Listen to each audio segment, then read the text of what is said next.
Nah, aku sebenarnya salah satu yang menjalankan pola asuh kayak temen sama anak-anak.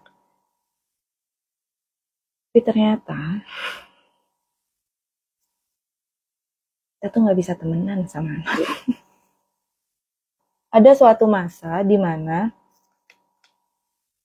dibaikin salah, kita jadi temennya salah, dikerasin juga salah. Bingung kan? Terus harus ngapain? Terus apa sih yang benar? Yang benar tuh kayaknya kan cuman mereka aja pada saat itu gitu. Jadi satu hal yang aku lakuin ketika aku sedang kesulitan menghadapi anak-anakku, ketika mereka sedang bermasalah gitu ya, atau perlu ditegur gitu. Kebalik sekarang kondisinya. Aku yang suka time out diriku sendiri. Masuk kamar, terus mereka tahu kalau aku lagi marah masuk kamar, mereka nggak akan ganggu aku gitu. Terus aku bertanya kepada diriku sendiri, aku harus gimana ya gitu. Maksudku di usia mereka, aku ingin ditegurnya dengan cara yang seperti apa ya gitu. Nah, yang paling sangat menantang adalah, aku kan perempuan sendiri ya. Bagaimana menghadapi para laki-laki ini yang punya pikirannya jelas-jelas berbeda dengan aku. Jadi kalau aku ingin dimengerti, ya aku harus bilang ke mereka gitu loh. Ibu ini perempuan gitu dan butuh dimengerti sekali-sekali. Tapi aku juga kalau lagi menghadapi mereka dalam kondisi aku harus menegur mereka gitu, aku juga bertanya lagi sama diri aku sendiri. Nah, ketika aku di umur segitu, aku maunya ditegurnya kayak apa? Mikir dulu, akunya juga harus nurunin emosi. Jangan pernah menyelesaikan masalah ketika kondisi emosi kita lagi meluap-luap gitu. Takutnya kita salah bicara, takutnya juga kita menyinggung gitu. Jadi aku biasanya menarik diri dulu untuk menyelesaikan masalah. Kebalikan dulu waktu balita kalau udah mereka nakal banget biasanya suruh time out dulu.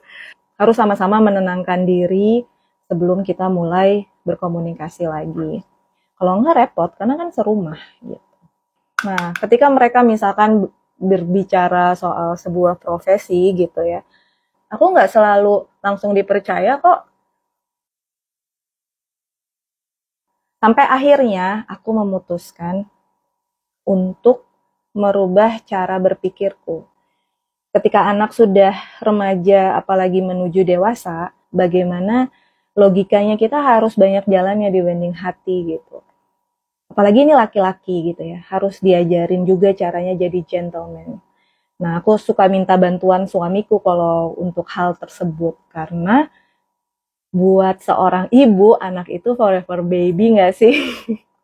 Nah, pernah ada kejadian yang sebenarnya juga ngingetin ke aku gitu. Jadi, masalah sepele gitu. Misalkan mau pergi, terus hujan, terus aku yang mayungin anakku karena dia harus tutup pagar gitu sebelum masuk ke mobil. Nah, ternyata suamiku negur gitu. Terus suamiku nanya ke anakku, kenapa kamu yang dipayungin sama ibu? Iya, ibu yang minta, kata anakku gitu. Nggak bisa, kamu harus punya inisiatif. Karena ibu tidak akan membiarkan kamu hujan-hujanan, lebih baik ibu yang hujan-hujanan.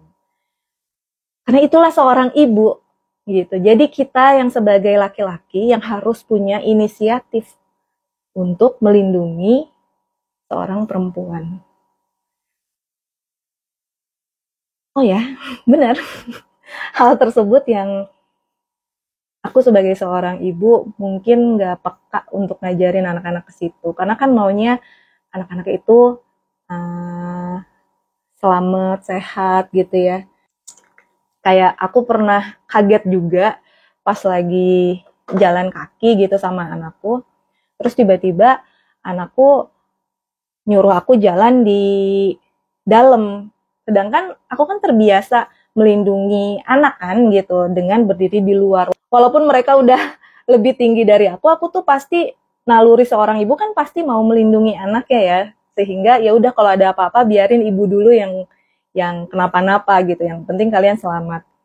Tapi ya seiringnya waktu bertambah usia mereka gitu, mereka juga ternyata punya kesadaran sendiri untuk melindungi ibunya yang ya memang lebih tua tapi kan tubuhnya mungkin lebih kecil gitu, dan perempuan juga gitu. Jadi hal tersebut kan apa ya, yang sebenarnya ibu mungkin nggak banyak bisa ngajarin itu gitu. Nah hal seperti itu aku lupa gitu, gimana sih cara ngajarin anak untuk jadi gentleman. Mungkin mereka belajar dari lingkungan juga ya gitu. Lingkungan yang membimbing mereka untuk kasih tahu ke mereka, oh ini loh hal-hal yang terjadi di dunia dewasa gitu. Karena kan kalau di dunianya ibu gitu, mereka forever baby gitu. Bener-bener yang kita nganggepnya tuh ya begitu, anak kecil terus. Berarti tanggung jawabku adalah ngajarin mereka untuk menjadi laki-laki yang baik dan benar. Terutama mereka harus bisa bertanggung jawab dengan pasangannya kelak.